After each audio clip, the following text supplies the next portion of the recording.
Russia's demand that Ukrainian forces in Mariupol surrender by 3 a.m. GMT passed without immediate response, as Volodymyr Zelensky warned that peace talks would be scrapped if the city's remaining defenders were killed.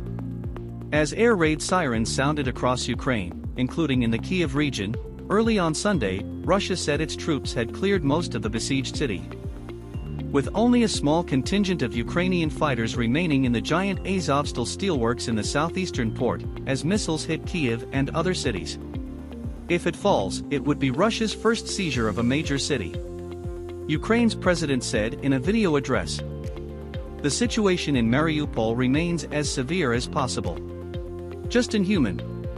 Russia is deliberately trying to destroy everyone who is there. He added, the elimination of our troops, of our men, in Mariupol, will put an end to any negotiations. And called on the West to immediately provide heavy weapons.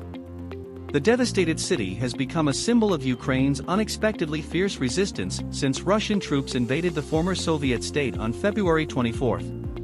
Mikhailo Fedorov, Ukraine's Minister of Digital Transformation, said the city was on the verge of a humanitarian catastrophe and warned the country was compiling evidence of alleged Russian atrocities there. We will hand everything over to The Hague. There will be no impunity, he said. Reuters journalists have reached the giant Ilich steelworks, one of two metals plants where defenders had held out in underground tunnels and bunkers. They found the factory was reduced to a ruin of twisted steel and blasted concrete, with no sign of defenders present. Several bodies of civilians lay scattered on nearby streets. The mayor of Trostianets, a city in Ukraine's northern Sumy region, has claimed that authorities have found the remains of chemical weapons in the village of Bilka, which had been occupied by the Russians. Speaking to Ukrainian radio, Mayor Yuri Bova said, "We found the remains of chemical weapons in the village of Bilka, sarin and other substances. We discovered ampoules. The Security Service of Ukraine is currently working on this," he said. The Guardian could not verify the allegation. Last week Zelensky had warned that Russia was preparing a new stage of terror that could involve the use of chemical weapons in Ukraine. Reports began to circulate last week on social media that a toxic substance had been used on the residents of Mariupol, causing respiratory problems, but they could not be corroborated, and experts have expressed skepticism at the claims that chemical weapons have been deployed. Last week, Liz Truss, the British Foreign Secretary, said the UK was urgently investigating the allegations of chemical weapons, while a Pentagon spokesperson said the reports, if true, are deeply concerning. Following the sinking of its Black Sea flagship, the Moskva, Russia's defense ministry published video of the head of the Navy meeting about 100 sailors that it claimed were members of the crew, in the first footage aired since the vessel was destroyed.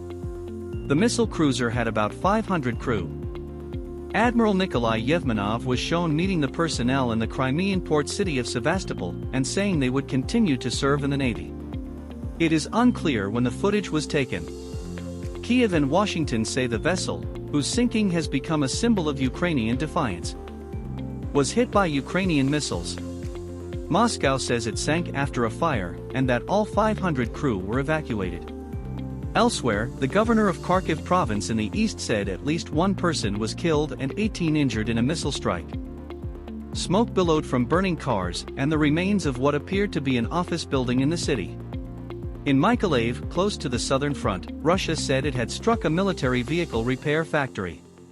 In other developments, Russian billionaire Roman Abramovich has traveled to Kyiv in a bid to restart peace talks between Russia and Ukraine, according to Bloomberg. The report, based on unnamed sources, said Abramovich had met Ukrainian negotiators in an attempt to rescue the flagging talks. A spokesperson for Abramovich has denied the report.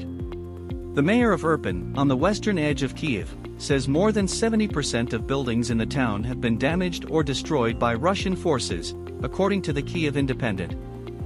In a Telegram post, Oleksandr Markishin said a UN study based on satellite data showed 115 buildings were completely destroyed, 698 were significantly damaged, and 187 were partially damaged.